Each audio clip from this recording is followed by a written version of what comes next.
Welcome to Learning Through Math, the podcast. I'm Laura at I Teach the Why. I'm Karina at Mrs. Cousins 5. Our mission is to inspire ourselves and others to keep learning and improving with passion. And hugs! You can find us at learningthroughmath.com and on Twitter at Laura and Karina. Come and join us on this journey of learning.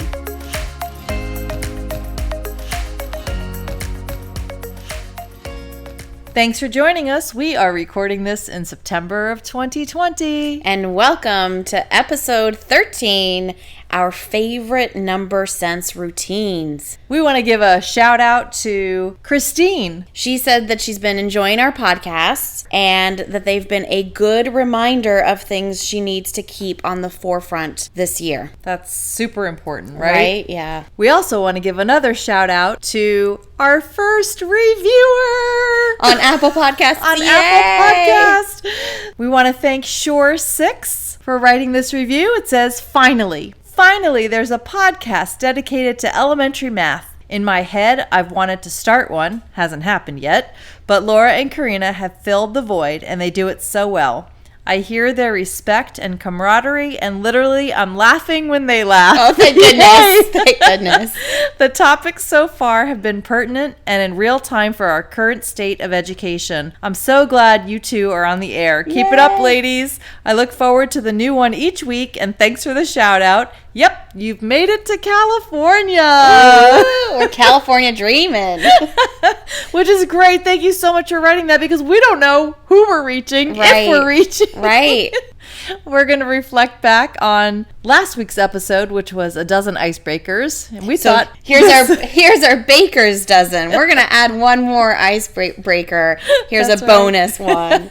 This icebreaker is called Quick Questions, and it would be a great part of SEL, the share part of SEL. It would fit perfectly. Where you literally just ask quick questions. Now, we thought about how we're going to do this virtually, and we would use something like Jamboard. Right. Or even in the chat, the kids could just type it in the chat. That's right. It would work well there too. It's just really just asking a quick question, and then they can share out. Yep. And another reflection piece, I did do that Kahoot game where I used all of the things that we had learned from about each student in their icebreakers from the whole week.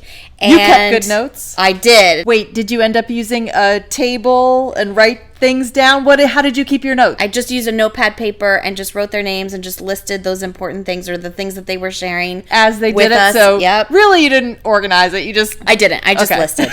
There was too much to think about. Yes. So I was just like, oh my gosh, I have to write this all down. Mm-hmm. And I told the kids to also keep notes. Did they? Because you think they did? Yes, one girl shared that she put things on stickies and put it behind. I'm not even kidding. And put it like behind her laptop on her wall so that she could go back to it while we were playing the game. She made cheat sheets. She did. Good for her. I know. Wow. Yeah. But let me just say, so it was the highlight of my week. It was the favorite part of my week. And you ended up playing this Friday afternoon? Yes, it was the last thing of the day. So have a great weekend right after, right? And one thing I have to tell you is that these kids have terrible poker faces. As soon as it was so cute. It was the cutest thing. As soon as their name and question, like the question that was about them, came up on the screen, huge smile on their faces. Oh my gosh. My husband, Matthew, he's like, next time you should bet money on it because you would win. So we really have to teach these kids how to use their poker face, right? Or what a poker face is. Oh my gosh. I think they were just so excited. It was so cute. I loved it. Oh, that's awesome. Our good news for this week is we made it. This was our first week of distance learning. Exhausted. Okay. I know that last year I was probably in bed by 7 p.m. the first week of preschool. Yeah. Seriously. Mm-hmm. And I'm sure I was last week as well. But this week, physically, I wasn't tired. It was just so mentally... It was. Exhausted. Like, what's a better word than exhausting? I don't have one. To all of you that are going to be beginning this distance learning time. Good luck. I don't know, like we...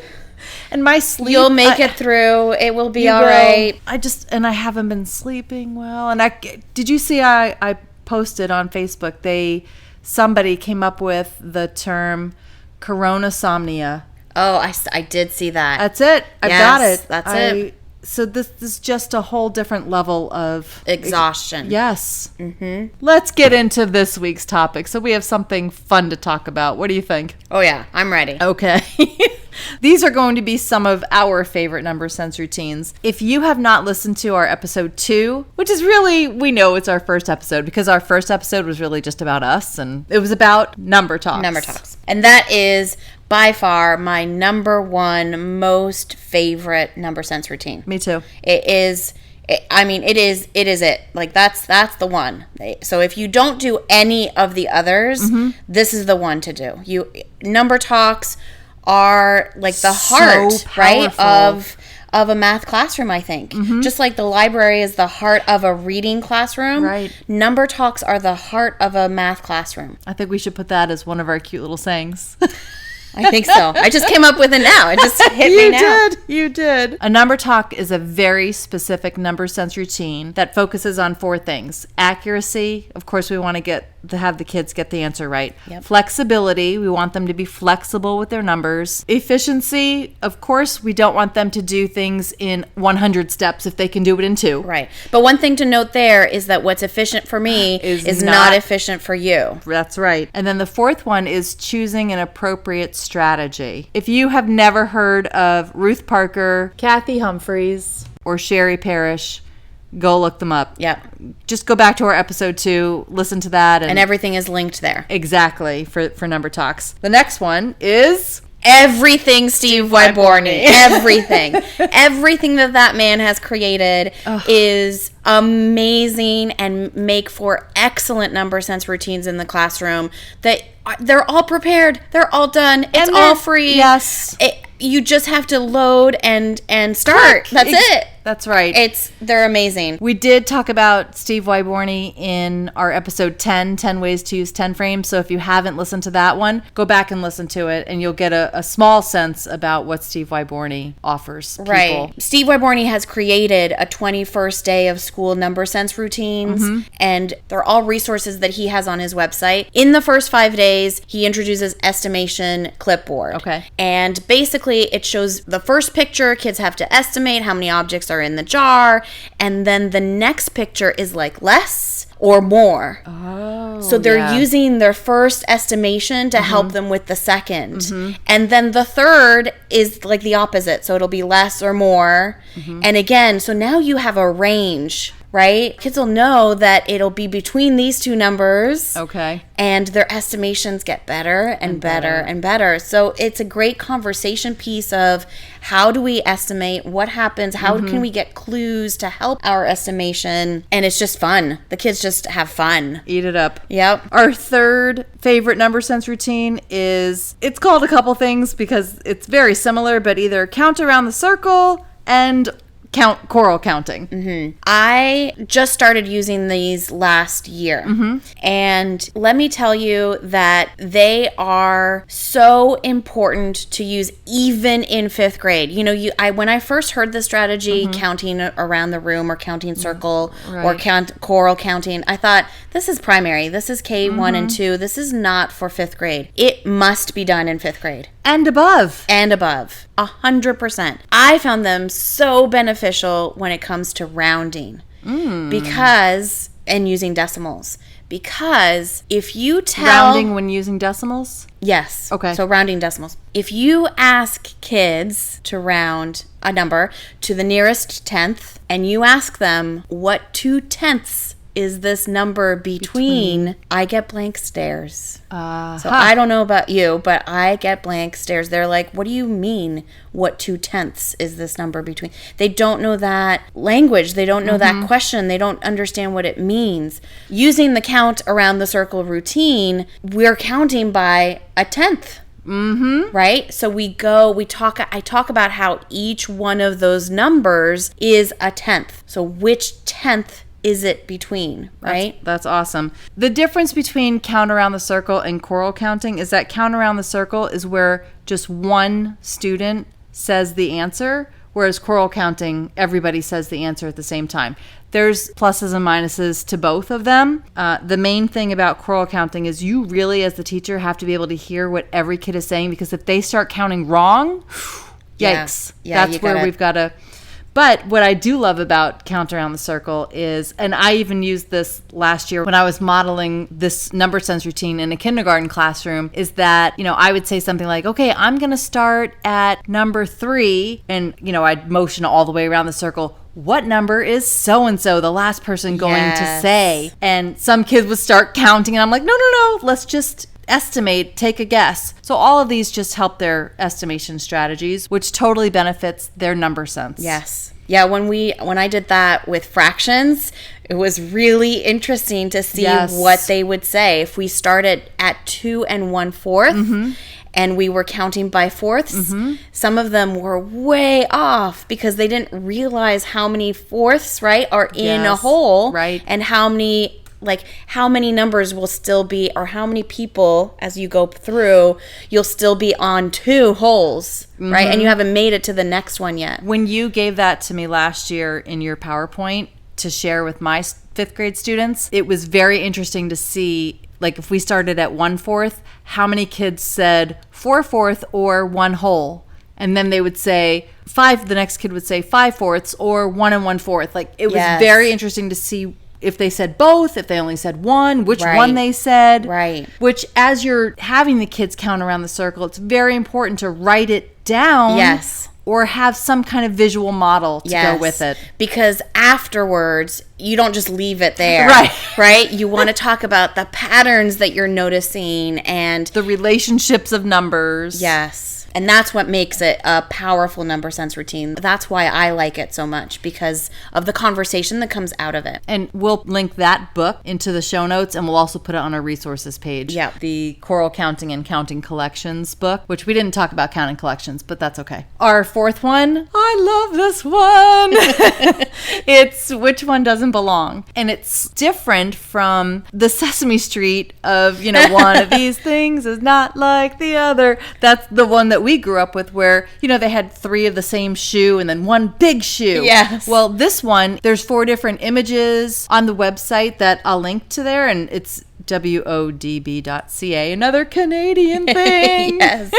Good things come from Canada. Well, you came from Canada, so yes, they do. There are shapes, there are numbers, and there are graphs. And there's 4 of them on each image of it. The kids have to figure out at least one reason why each thing doesn't belong. It's not just that one thing doesn't belong. Right.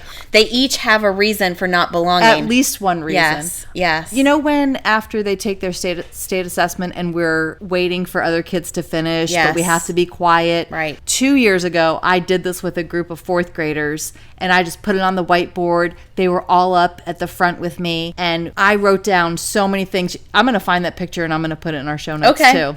Yes, for sure. Oh, good. I can't wait to see. Our last favorite number sense routine is Estimation 180. And that's Andrew Stidell, which, again, everything will be linked. I do something called Wonder Wednesday for my whole school because I'm the math coach. I started this past week, with day 1, which is how tall is Mr. Stidell? Yes. When I recorded my little video explaining it all, and I showed them the Google form, I said to them, make sure you write your unit.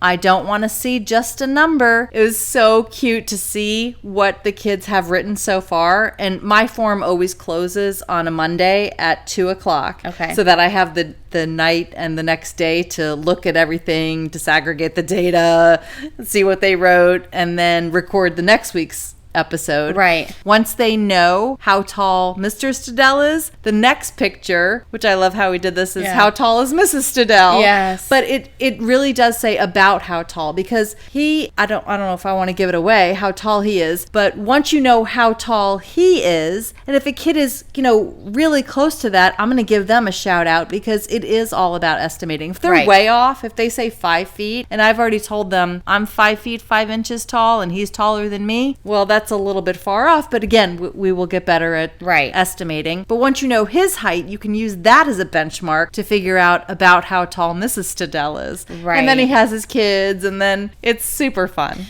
Question for you. Okay. Because you asked the kids to write the units, do you find interesting units? I have. Some of the kids wrote, I think it was just one kid wrote meter. Oh, okay. Yes. Well, that's not interesting. I meant more like, would they write, I don't know, like shoes or like a non-standard yes, a unit. non-standard unit. I don't think they did. A lot of students just wrote numbers, so Okay. I'll explain to them that, okay, I don't know what you're measuring in. Cupcakes, donuts, those are my go-tos. Yeah, Food. bananas.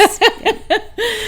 But many of them wrote feet, and there were a couple of students that wrote FT, which made me so happy they knew the abbreviation Right, for it. right. The challenge for this week is to share your favorite number sense routines with us. Because if you have one that we don't know yet, we want to know. Absolutely. We're always learning. Always learning. Thanks for joining us. We'd love for you to subscribe to our podcast and give us a 5-star review on your favorite podcasting platform. We invite you to join the conversation on Twitter by using the hashtag #LearningThroughMath. We'd love to hear your feedback. Make sure to tag us at Laura and Karina. It's always a pleasure to talk to you. To you too.